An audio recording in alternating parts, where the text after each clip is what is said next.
Hello guys, जय Jagannath. Welcome to my YouTube channel. आज मुझे आपण सहित सेयार करी देसी माछ तरकारी। चलते स्टार्ट करिया। माछ सबको हलदी लुण में गोल सारी एबे तेल रे एबे आमे माछ सबको छाणी नबा।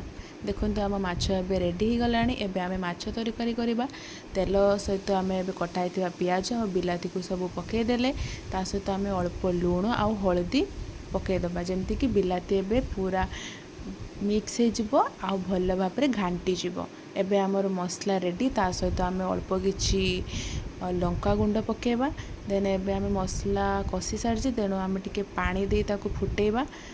देखंतु एबे आमे सब गुड़िक मसला पकेबा जमती कि जीरा गुंड, माछ मसला, धनिया गुंड, तापर आमे कटा होइतिबा आलू को पकेबा आ छणा होइतिबा माछ सब के एटी पकेदबा। देन ताको भल भाव में मिक्स कर देकी अल्प किछि पानी दे ताको फुटेदबा। एबे देखंतु आम माछ तरकारी रेडी। आपण भी घर